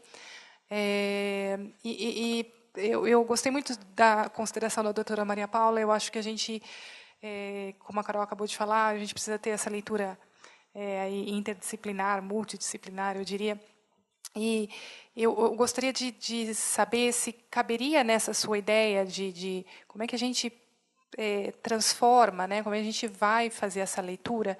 A gente sabe que o BNDES lançou aí uma política de incentivo para algumas áreas com IoT, né? Internet das coisas. Então, elegeu ali saúde, cidades inteligentes, agribusiness. Na prática, a gente vê uma dificuldade enorme dos prefeitos, das prefeituras, por exemplo. Como é que eu posso usar as novas tecnologias e sem ter problema com Tribunal de Contas, né, sem ter que usar a Lei 8666, né, os hospitais querendo usar a inteligência artificial e sem saber como acessar as empresas, né, e conseguir funding para isso. Como que eu posso? O que as empresas fazem? Elas têm que doar para mim? Tem que ser por meio de uma fundação? Eu preciso fazer isso? Posso fazer diretamente? Isso não vai ser visto como um favorecimento? Então, como é que nós, né, podemos construir um projeto em que possamos, de alguma forma, contribuir com esse nosso conhecimento jurídico, mas para operacionalizar essas mudanças, né? Como é que a gente melhora a gestão pública, né? Auxilia os gestores públicos a interpretar essas normas de inovação e aproximar a inovação da gestão pública. Acho que o direito tem um grande papel. Eu escutei isso de um secretário de Desenvolvimento de São Caetano, e ele falou, olha, para mim, o maior problema e a grande solução dessa sala está aqui com os advogados, porque é aí que a coisa para. Então, eu acho que a gente tem esse desafio e gostaria de te ouvir um pouco, na sua visão, na sua experiência, se faz sentido a gente ter esses cases, né, que não são casos concretos, mas que a gente sabe que vão ser aplicados na realidade. Olha, eu acho que faz todo sentido. Eu acho que era mais ou menos a isso que eu estava fazendo referência. Eu vou ilustrar com o que a gente acabou de discutir aqui. Sei que chamamento público é uma coisa nova, e por que não? Eu acho que a gente tem que lembrar que esse grupo está dentro do Instituto de Estudos Avançados da Universidade de São Paulo. Ele não é a mesma coisa que um grupo qualquer, é um grupo de gente muito boa que está no lugar de ponta. Por que ele não poderia criar um modelo de chamamento público? E aí você tem, inclusive, uma engenharia de como é que você faz, como é que você cria uma validação. Você pode fazer tipos, você pode ter 3 padrões, ou levando em conta... Esse problema da entidade gestora dos parques tecnológicos era uma coisa que eu tive bastante vivência quando estava aqui na agência de inovação. A época que eu passei por aqui, estava sendo feito o Parque de Ribeirão Preto, que tem um formato. Hoje, a entidade gestora é uma fundação municipal. A incubadora de empresas de base tecnológica, que acabou sendo separada do CIETEC, é um outro formato. O CIETEC ele enfrentou exatamente esse problema que você acabou de descrever. Eu não estava na Procuradoria, foi uma negociação difícil com a Procuradoria na época, porque eles queriam que licitasse desde aquele momento. O que se conseguiu negociar foi que fosse um convênio nos primeiros, acho que 5 anos, e licitaria depois. E agora vem a licitação, provavelmente tem que fazer a chamada pública. Ao invés de fazer a chamada pública e ficar esperando vir cada Tribunal de Contas e dizer não, isso não é bom, isso não é bom, por que esse grupo não cria um modelo de chamamento público? Cria um edital. E não quer dizer que vai ser o Fábio, ou que vai ser a Carol, ou que vai ser a Lucimara. Cria aí, faz uma rodada de discussões. Aqui eu quero me lembrar do que está... Uma coisa que eu acho muito interessante, como está sendo construída aquela proposta de reforma tributária, que é muito associada à figura do Bernard Api, mas, na verdade, tem um monte de gente que está trabalhando, o Eurico Diniz de Santi, da GV, o Nelson Machado. E como é que eles fazem? Eles estão produzindo os documentos, estão produzindo os textos e estão submetendo em rodadas de validação, inclusive com as entidades sindicais ligadas à Receita Federal, que é de onde viria a crítica. Então, essa coisa está sendo amadurecida. É o que explica que se possa apresentar para diferentes candidatos, foi o que eles fizeram, diferentes candidatos, diferentes posições do espectro, mas aquilo já tem um lastro, aquilo já foi discutido.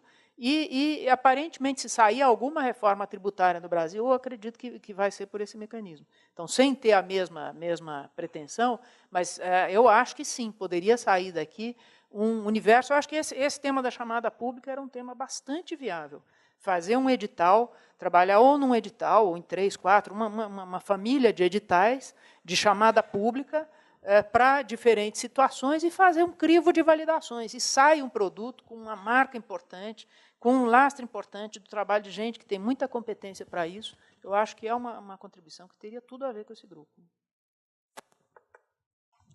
Posso fazer um comentário, ainda voltando ao que o Daniel mencionou? A questão federativa. Vocês vão produzir os cadernos sobre o decreto federal. Esse está ruim? Os cadernos sobre o decreto federal. Uma grande questão a ser enfrentada, até já houve um debate no Conselho Universitário aqui da USP sobre isso, bom, eu já mencionei aqui muito rapidamente a questão da lei federal, que, por sua vez, tem lastro na regra constitucional de competência, e ainda assim a gente pode ficar discutindo em que medida a lei federal extrapolou ou não o que é legislar sobre esses assuntos, sem interferir com a autonomia dos Estados.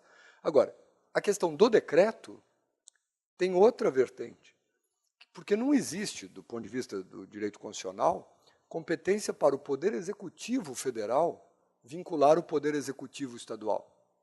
Existe competência para o Poder Legislativo Federal, onde a Constituição dá competência, vincular os estados e municípios.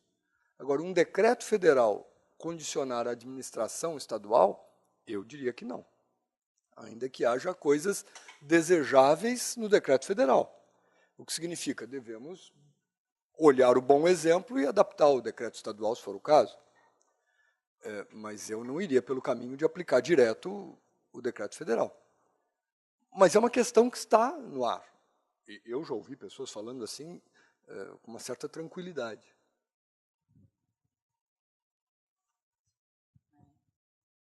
Algumas considerações, eu não sei se o professor Glauco, você tinha levantado a mão, depois eu falo.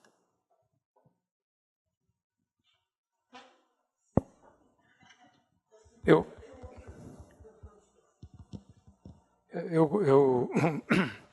queria dar os parabéns para vocês e gostei bastante da conversa. Principalmente, vocês criticaram muito os advogados, então eu me senti muito realizado, mas não posso fazer a mesma crítica, dado que eu não sou do clube, certo? Mas, em todo caso, eu queria falar o seguinte, eu queria fazer uma pergunta, além de agradecer as sugestões, acho que são todas muito úteis. Você falou que vocês vão fizeram uma chamada para tentar fazer um caderno a partir do decreto federal. A pergunta é se essa última medida provisória 851 está incluída na discussão. Porque a ideia que a Maria Paula reforçou de você ter um tipo de debate muito voltado para a oportunidade, eu acho que é chave essencial para nós, ainda mais no próximo período, em que muita coisa vai estar travada por conta da escassez fiscal, certo? Outras coisas vão estar travadas por problemas de política, de ideologia, do que se quiser, entende? E outras coisas pela inércia que a máquina vai ter no primeiro momento, porque vai ter um certo estranhamento, principalmente quando é um grupo, estou imaginando quem vai ganhar, certo? Quando é um grupo muito estranho às raízes do Estado, que está há pelo menos 20 anos aí em mãos de gente de outra natureza. Então, a minha pergunta é se a medida provisória 851 está incluída, porque ela fala da criação dos fundos de endowment, e as universidades não estão preparadas para isso, nem o Estado está preparado para isso. Você tem problemas dos impostos que podem ser abatidos como incentivo para a criação desses fundos, e tendo em vista a penúria das universidades, essa é uma questão chave. Entende? Eu imagino que a nossa reitoria tenha acordado e dormido com esse decreto, com essa medida provisória, e que esteja trabalhando muito rapidamente. Eu não acredito nisso que eu falei, mas em todo caso eu espero que isso seja, seja assim, porque esses fundos podem dar um fôlego novo para a própria universidade. Entende? Agora, é preciso ter estrutura de incentivos, porque hoje quem investe, quem doa para fundos de endowment, paga imposto, é um escândalo. Então, você tem que ter uma legislação estadual muito rapidamente para viabilizar isso aí. Entende? Então, esse tipo de atividade me chama muita atenção e é muito do meu agrado. Entende? Acho que a gente, porque cumpre uma função não só jurídica, mas também instiga do ponto de vista da política universitária, da política pública, entendeu? Ela vai para cima e pede um pouco de rapidez e mais recursos dos planejadores públicos, dos formuladores de política. Esse casamento dá oportunidade com esse tipo de posicionamento mais de anunciar ou de prenunciar o que está acontecendo, para mim é o que estaria de forma muito marcante no grupo e na atividade de vocês, que é super legal, entende? O que vocês estão fazendo, e tenho certeza que vai sair coisa de muita qualidade. Obrigado. Deixa eu aproveitar para fazer uma pergunta aqui. Foi mencionado a questão dos tribunais de contas, e é uma hipótese que eu tenho, que acaba fazendo com que o procurador público fique menos à vontade para ter uma interpretação mais ampla, o que inovação é algo que é fundamental. Mas vocês que têm essa prática, a minha pergunta é essa: será que de fato aqui em São Paulo, no TCE e no TCU, existe uma abertura, ou existem pessoas preocupadas em entender as peculiaridades da inovação na administração pública? Será que isso é de fato um problema? Eu acho que posso passar? Acho que esse está funcionando não, né? Podemos comentar, assim, todos, mas eu só observaria que um testemunho prático. O Tribunal de Contas já organizou alguns eventos sobre esse assunto. Nós mesmos já participamos mais de uma vez. Confesso que eu não saberia dizer empiricamente se isso tem resultado numa mudança de compreensão dos agentes de fiscalização, mas que eles estão preocupados positivamente em absorver essas novidades, estão.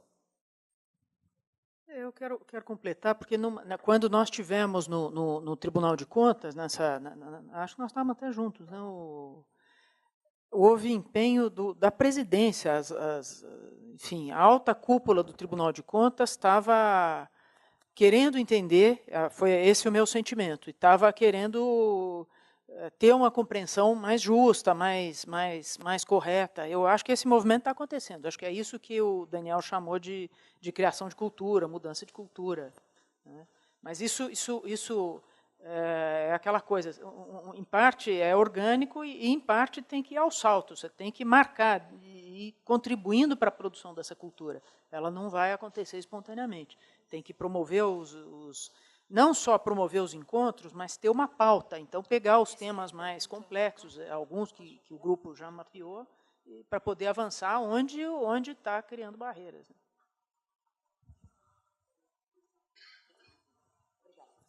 Só uma resposta aqui à provocação do professor Glauco. Queria registrar que esse foi um questionamento do Fábio, né, em relação à importância da medida provisória e como que isso poderia estar repercutindo no nosso trabalho.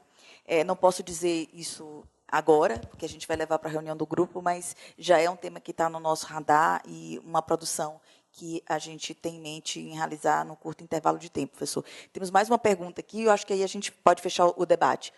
Por favor. Vou fazer uma observação rápida. Espero, às vezes, Andrea Calabi, como economista, às vezes eu me sinto meio fora deslocado aqui, mas, na verdade, eu vejo tentando entender o que o Observatório Jurídico da Inovação pode trabalhar na direção de competitividade mesmo. Mas o salto que eu queria fazer, assim, o Tribunal de Contas verifica se o Executivo cumpriu o que o Legislativo mandou o Executivo fazer. Então, no fundo, você tem o sistema de planejamento e orçamento, plano plurianual, lei de diretriz orçamentária, orçamento, e o Tribunal de Contas, como um órgão assessor do Legislativo, examina se o Executivo efetivamente cumpriu o que esse sistema de planejamento e orçamento disse, quer dizer, foi incumbido de executar pelo Legislativo. E há uma distorção, evidentemente. Eu participei bastante de todas as organizações do sistema de controle interno e controle externo federal, e também vivenciei bastante o estadual. A distorção principal que nós vivemos hoje, que eu quero tentar fazer um elo, é que esse sistema de planejamento é precarizado. Então, fica mais difícil ter um controle quando você não sabe o que você tem que controlar. Se há uma inconsistência interna, muitas vezes, déficits e que tais, do sistema de planejamento e orçamento, o Tribunal de Contas fica com uma função difícil e passa, historicamente, se esforça por passar de um controle contábil formalista para um controle relativo à qualidade do gasto público. Na parte orçamentária, todos os estudos recentes, aqui a Secretaria da Fazenda de São Paulo tem há 5 anos um trabalho profundo, junto com o Departamento de Assuntos Fiscais do Fundo Monetário, de orçamentos por resultados. Então, você tem que todos os programas, projetos e atividades do Estado foram revistos, você tem que redefinir a métrica do propósito público. Digamos, é menos o número de cadeias que você cria, o número de presos que você absorve, mas como é que você reduz os índices de reincidência? Você redefine toda a métrica de todo o plano público, você faz uma contabilidade de custos para a nova métrica, a redução ou a melhora de um ponto na educação, em qualquer ponto. Você faz uma contabilidade de custos que é necessária para você preparar um orçamento por resultados. E à medida que você tem isso pronto, você eventualmente consegue trabalhar um plano plurianual, que todo novo governante tem que apresentar no fim do primeiro ano, relativo aos 4 anos sucessivos, os 3 anos do seu mandato, e o primeiro do seguinte como encadeamento. Tudo isso está muito precário. E a tentativa de perceber ou analisar a qualidade do gasto coloca, especialmente no Tribunal de Contas da União, uma função de avaliação prévia do gasto, que retira a responsabilidade do gestor público, a coloca no Tribunal de Contas, com muitas críticas, evidentemente, a esse afunilamento no Tribunal de Contas. A questão aqui é perceber esses desafios públicos todos abertos, percebendo também a precariedade da qualidade do debate público em relação a esses sistemas, como formas de criar bases para uma ação pública eficiente e consistente, déficits, seja o que for, quer dizer, precário. O fato é que a velocidade de inovação e de transformação tecnológica no mundo, e para a gente, em vários sistemas, é de tal ordem que o atraso significa o que nós estamos vivenciando, que é a absoluta perda de competitividade em processos que têm um valor adicionado maior. No passado, foram indústrias, tipicamente, mas o Brasil perdeu competitividade, retorna a ter uma competitividade global no abastecimento de commodities, de insumos, de produtos básicos. E, portanto, a relação que eu quero apontar apenas, não dá tempo para aprofundar, é que o Observatório Jurídico da Inovação é uma formatação que exige uma possibilidade de flexibilidade para atingir metas e resultados públicos, com uma flexibilidade que não existe. Quer dizer, o próprio desafio da inovação como forma de elevar competitividade faz com que, do ponto de vista da organização dos sistemas públicos, da ordem jurídica e dos controles, não consegue antecipar o que a inovação é capaz de melhorar de eficiência no atingimento de metas de resultados públicos.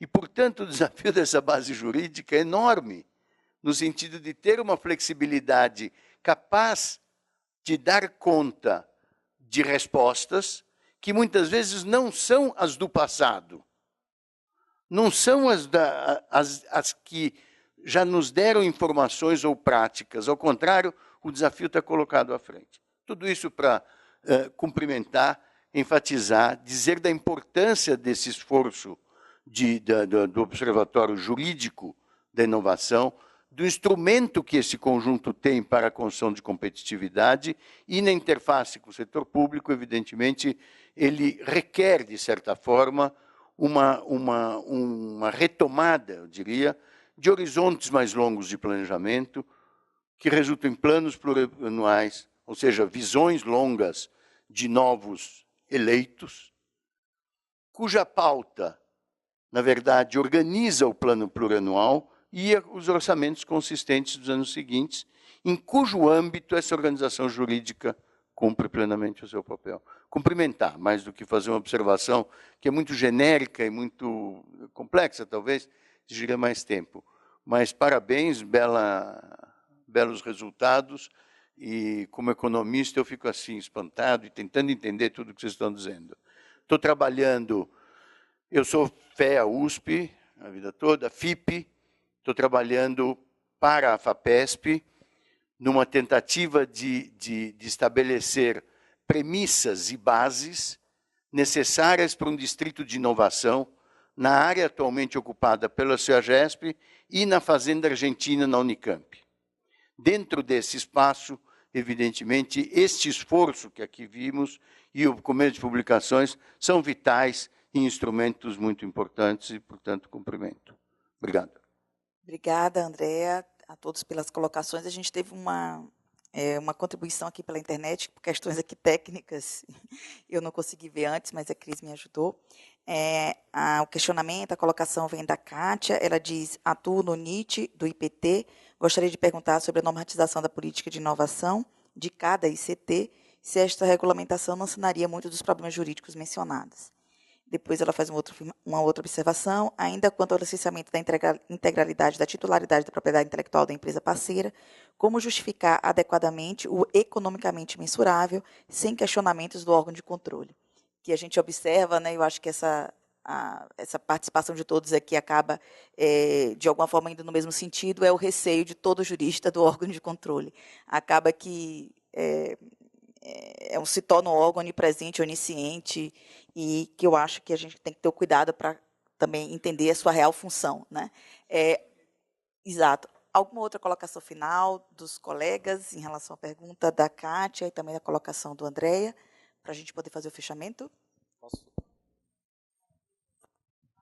Só queria dialogar com o André e com o Eduardo. Eu acho que não só, eu acho que talvez a gente está chegando no Tribunal de Contas numa perspectiva bem ampla, estão percebendo que existe inovação, que a inovação é diferente, mas eu acho que a briga real e a mais difícil é que precisa atacar os temas ancilares, que eles têm uma tendência a ver com os olhares do que eles conhecem.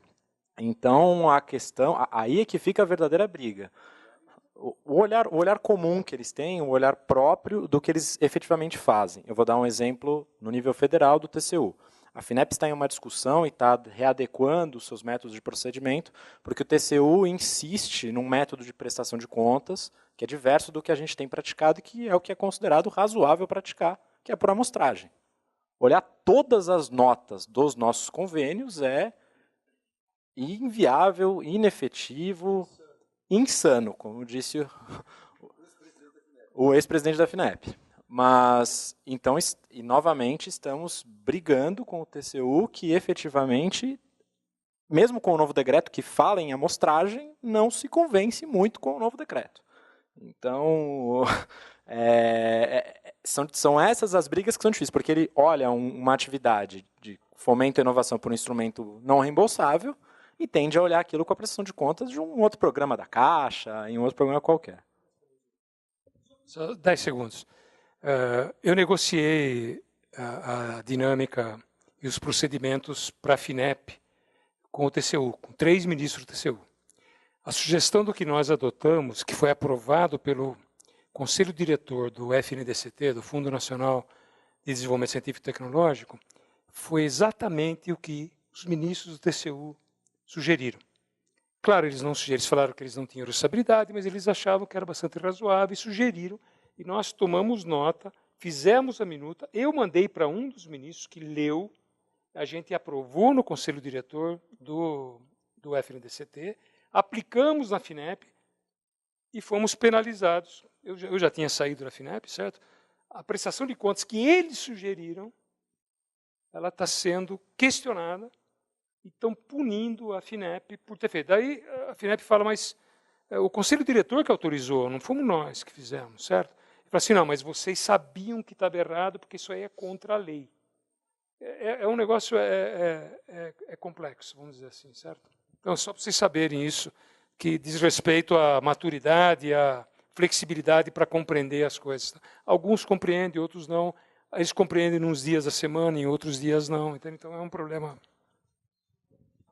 Olha, eu queria fazer um comentário sobre isso e, primeiro, leva em conta a circunstância. Eu tenho dúvidas se a comunidade de controle, vamos chamar assim, vai ter o mesmo papel e as mesmas prerrogativas que tem hoje. Tenho muita dúvida se não vai haver uma retração por conta da mudança da orientação política o que não é necessariamente bom, porque pode ser que o que aconteça é você começar o controle ad hoc. Aí a gente vai regredir ainda mais em termos de ter um planejamento e uma ação mais lógica de controle. Eu acho que tem um problema de direito administrativo aí. Eu acho que a gente se preocupou pouco no direito administrativo em ter padrões. Eu sempre tenho uma certa preocupação em relação à ideia de flexibilidade. Eu acho que a ideia-chave é simplicidade. Porque a flexibilidade é isso que você falou. Hoje eu estou de bom humor, é assim, amanhã eu estou de mau humor, é outra coisa. Agora, a simplicidade, que tem um aspecto político, eu acho interessante o seu começo falar em legislativo e executivo, é isso. A simplicidade, ela significa que o controle não é... O dono do controle não é o controlador, não é o auditor do TCU. O dono do controle é o povo, por isso que ele tem que ser simples e tem várias propostas de reforma... pelo mundo, de reforma administrativa que passam por aí. Só uma outra coisa, eu tive notícia outro dia, você falou em inteligência artificial, que tem algum sistema de prestação de contas no nível federal, não sei se é na saúde, em algum lugar, que está pensado para funcionar com inteligência artificial. Que realmente, eu lembro quando eu estava no MEC, o FNDE tinha um volume, ele tinha um estoque, um passivo de prestação de contas, que também não era... Se separasse todo o ministério, acho que ia ficar uns 6 meses só para enfrentar aquele monte de prestação de contas. Mas nós falamos, e a Kátia fez 2 perguntas, e se puder repetir... A Kátia pergunta se a normalização da política de inovação de cada ICT já não responderia muitos dos questionamentos que a gente fez aqui. E a segunda sobre se a integralidade da titularidade da propriedade intelectual da empresa parceira, nesse caso, como justificar adequadamente o economicamente mensurável que o decreto estabelece? Olha, eu vou falar da primeira pergunta e da segunda eu vou falar um começo de resposta, porque eu não tenho a resposta por inteiro. Né, Kátia? Eu acho que, em primeiro, cada instituição tem uma prerrogativa e acho que é bom usar essa prerrogativa. A USP fez, eu estava na agência de inovação, quando ela fez a norma própria. Existe a política de inovação, que é uma resolução que trata disso, e até o professor Ari, que está saindo, ajudou muito na elaboração. Menos na elaboração, porque depois aquilo tinha uma aplicação. Tem uma rotina prevista para o tratamento da propriedade intelectual, uma série de requisitos, parâmetros. Então, a norma geral da USP trata dos procedimentos, mas depois tinham que ser fixados os parâmetros, então ainda houve um desdobramento naquilo. Eu acho que isso é muito importante, e eu acho que até a importância renovada que essa nova lei dá ao NIT tem a ver com isso. A expectativa de que o NIT faça essa disciplina, menos no sentido de colocar regras, mas acho que até um pouco explicitar o que é motivação. E a motivação tem uma outra oportunidade agora. A nova redação da Lei de Introdução às Normas do Direito Brasileiro, ela dá um outro peso à motivação, e ela dá uma outra possibilidade. Tem muita polêmica sobre se aquilo vai dar certo ou não, mas eu acho que passa por isso. Então, é um desafio das instituições públicas fazer a demonstração e a justificativa das razões pelas quais foi escolhida uma saída ou outra. E aí, volto a falar daquele caso do IPEM, porque os técnicos não entendiam bem o que era isso. Foi engraçado, porque os juristas falaram, os advogados, e já sabendo que ninguém entende, que é uma fala hermética e fechada, mas quando os técnicos começaram a falar, um falou de química, o outro falou de biologia, e aí nós entendemos, aí o negócio ficou feio, porque ninguém entendia nada. E ele também não tinha se dado conta de que o que ele estava falando era absolutamente hermético. Então, tem um esforço que é de parte a parte para entender por que um projeto, por que ele está evidentemente bem justificado, que era uma coisa que a gente não conseguia alcançar. Então, em relação à propriedade intelectual, provavelmente a resposta que eu vou dar vai ser insuficiente, alguém aqui há de completar melhor que eu, mas eu acho que essa prerrogativa que a legislação agora faculta tem a ver com o fato de que a empresa parceira está comprometida com o desenvolvimento da tecnologia. Esse é o argumento principal. Por que ela teria uma parcela maior da propriedade intelectual? Porque ela está envolvida com o desenvolvimento daquele produto ou daquele processo desde o início. Então, como ela assumiu a fatia muito grande do risco, é legítimo, é razoável que ela assuma também uma parcela grande do resultado. O que não é aceitável é que ela chegue na última fase, quando o risco já está inteiramente mitigado, e aí ela vai só participar do resultado. Mas isso, o maior desafio do ponto de vista jurídico é fazer a demonstração disso, de que ela entrou nas fases iniciais, de como é que ela pode dizer que ela participou do risco, que o risco foi diminuindo à medida que ela também contribuiu, que ela desenvolveu porque ela fez a fase de testes ou coisas desse tipo. Aí talvez alguém tenha uma resposta melhor que a minha e pode completar. Eu não tenho uma resposta melhor, não. Eu concordo com o que você está dizendo.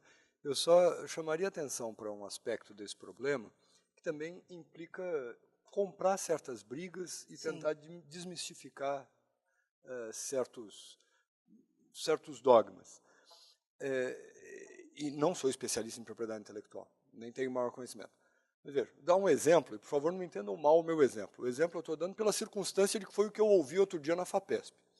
Mas o equivalente ao ministro da Saúde dos Estados Unidos, por isso eu não estou dizendo que as políticas do governo Trump sejam um modelo a ser seguido, estou apenas pegando o exemplo da fala que circunstancialmente eu ouvi, estava explicando política de propriedade intelectual das instituições de pesquisa ligadas ao Ministério da Saúde, dizendo, nós não queremos ter propriedade intelectual. Nós queremos que a propriedade intelectual exista e nós queremos que o mundo privado explore e prospere e a economia cresça, etc. Bom, uma fala que pode ser, digamos,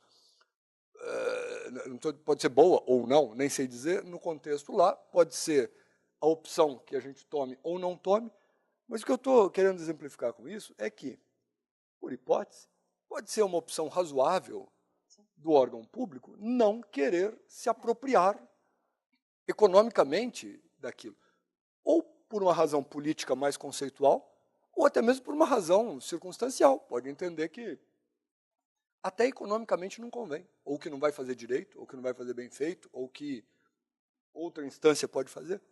O que eu estou querendo dizer é que nós temos que abandonar a premissa de que, supostamente em nome do interesse público, o Estado tem que ter uma participação e, se não for assim, está prevaricando, está abrindo mão de algum benefício em favor indevido de alguém. Só para concluir, né, essa parte tocou a minha área de paixão, que é a propriedade intelectual. O que se observa das pesquisas que eu já fiz é que o maior interesse do parceiro privado não é compartilhar a propriedade intelectual com o Estado, até porque isso traria muitos problemas para os licenciamentos futuros, né?